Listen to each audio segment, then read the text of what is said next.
In one of the last wild places left in America, a mother is about to face the hardest year of her life. She weighs 400 pounds.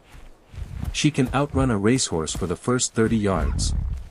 And right now, she has exactly one job: keep two clumsy, curious, 6-month-old cubs alive through a Yellowstone winter that has already killed grizzlies twice her size. This is her story. Stick around, because what happens at minute 9 changes everything. If you love real wild stories with happy endings you can actually root for, hit subscribe now. This channel's brand new, and you're about to become one of the first. Rangers call her 793, but hikers who've watched her for 6 seasons just call her the Queen. She's one of the most experienced mothers in the valley, and for good reason.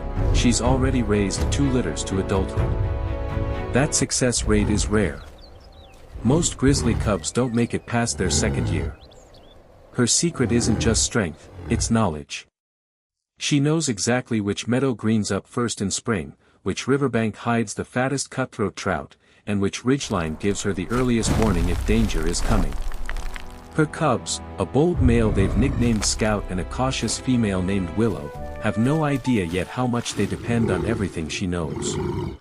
Right now, life is just sunshine, wildflowers, and wrestling matches. That's about to change. Early summer in Yellowstone means snowmelt, and snowmelt means rivers that can sweep a 40-pound cub away in seconds. The Queen wades in first, testing the current with her own body before calling her cubs forward. Scout charges in immediately. Willow freezes. For nearly a full minute, Willow paces the bank, crying out. Here's something most people don't know: a mother grizzly can recognize her own cub's distress call from over half a mile away.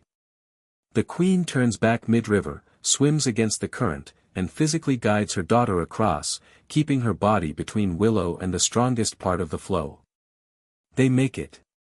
All 3, soaked and shaking off water on the far bank, cubs already back to playing within minutes. Quick fact for you: grizzly cubs actually learn to swim by watching their mother. It's one of dozens of survival skills passed down purely by imitation, not instinct.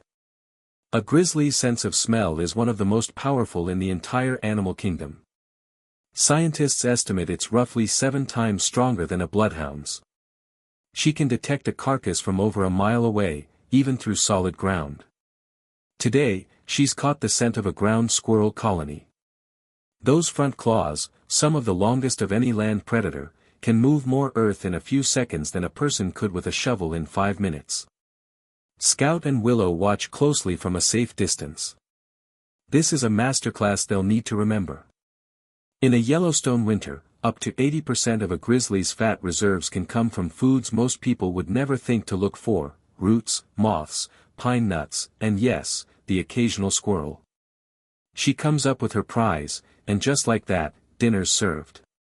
No drama, no danger, just a mother doing what mothers do best: providing. If you've ever watched a mother animal work this hard for her family, drop a paw print in the comments. I read every one. Late summer brings the valley's biggest wild card: wandering males looking to expand their territory. One has just crossed into the Queen's range, bigger than her, and unfamiliar. Here's what most people don't realize: this moment isn't really about a fight. It's about communication. The Queen stands on her hind legs, not as a threat, but to get a better look and let her scent carry on the wind. It's essentially a warning label: occupied territory, cubs present, proceed with caution. She lets out a series of low, rolling huffs, a sound distinct from any threat display, more like a firm, unmistakable "not today." The male pauses, reads the situation, and does exactly what most wild grizzlies actually do in this scenario: he turns and moves on, choosing easier ground rather than risking a costly confrontation. Bears, it turns out, are remarkably good at avoiding fights they don't need to have. The cubs, tucked safely behind her the entire time, never even see him leave. Standing on hind legs is one of the most misunderstood grizzly behaviors. It's almost always about gathering information, not aggression. Now comes the real challenge, and this is the part one promised you at the start. Autumn in Yellowstone triggers something remarkable called hyperphagia. For about 10 weeks, a grizzly's body shifts into overdrive, and she can eat up to 20,000 calories a day, nearly non-stop, to build the fat reserves that will carry all three of them through 5 months of winter sleep without eating, drinking, or going to the bathroom even once. Scout and Willow are learning fast now, testing berry bushes, following her lead to pine nut caches, packing on pounds of their own. By early November, the queen has nearly doubled her body weight. And then, on a gray, quiet afternoon, she does something the cubs have never seen before: she starts to dig. Not for food this time, for a den. Carved into a steep, snow-sheltered slope, insulated, hidden, and built to hold heat for months. This winter, for the first time, her cubs will den beside her.